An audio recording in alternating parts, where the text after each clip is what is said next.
They say some places never let go of the past. But what if the past refuses to stay dead? In the heart of an abandoned mansion, a whisper lingers in the air, soft, chilling, and calling a name no one remembers. The mirrors fog with unseen breath. Shadows move when no one is there. And a girl with empty black eyes watches from the darkness. But here's the question. What happens when she notices you? Stay with me till the end, because once you hear her lullaby, escaping might no longer be an option. It started with a whisper, a voice so faint, so delicate, it could have been mistaken for the wind slipping through the cracks of the old wooden doors.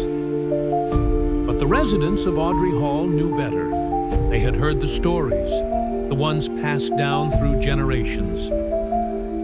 Stories of shadows moving when no one was there, of cold fingers brushing against bare skin in the dead of night, and of a girl, always the girl, whose name was lost in time, but whose presence had never faded.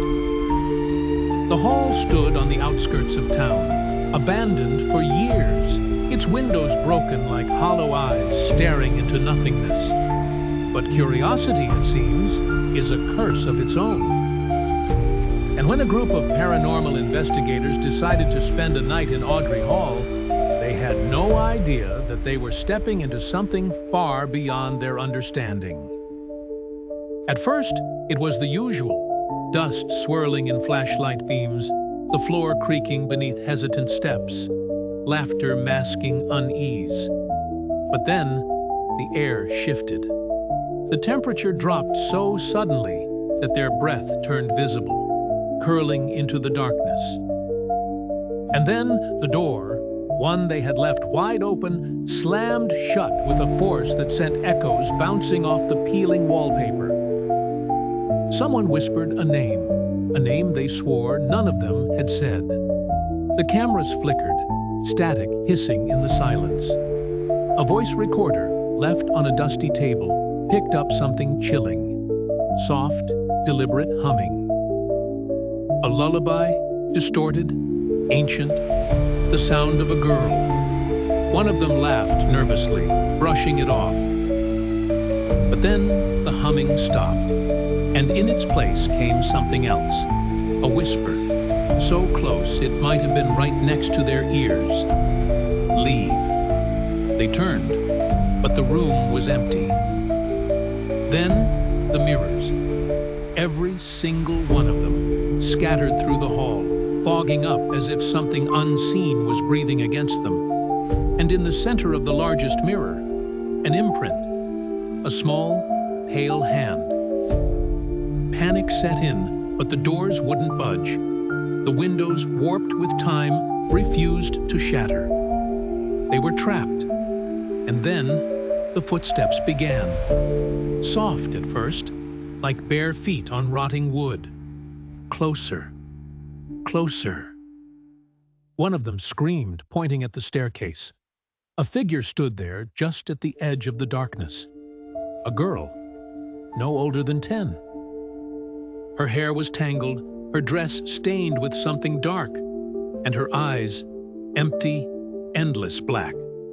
She tilted her head, watching them, and then she smiled.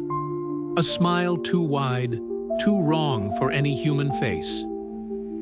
The lights exploded, plunging them into darkness. The air was filled with whispers now, voices overlapping, pleading, warning, threatening.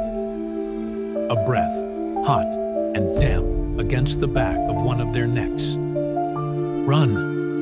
They didn't need to be told twice. They clawed at the door, their nails splintering against the wood. And then, as suddenly as it had locked, it burst open. They tumbled out, gasping, their bodies shaking. The night air felt unreal, too crisp, too alive. Behind them, the hall stood silent, watching. They never spoke of what happened that night. Not fully, but the footage, corrupted, distorted, filled with voices none of them remembered hearing, was enough to haunt them for the rest of their lives. And as for the girl, she is still there, waiting, watching, whispering. And if you ever hear a faint humming in the dead of night, a lullaby that has no source, you might want to check your mirrors. Because sometimes the things that linger in the darkness are waiting for you to notice them.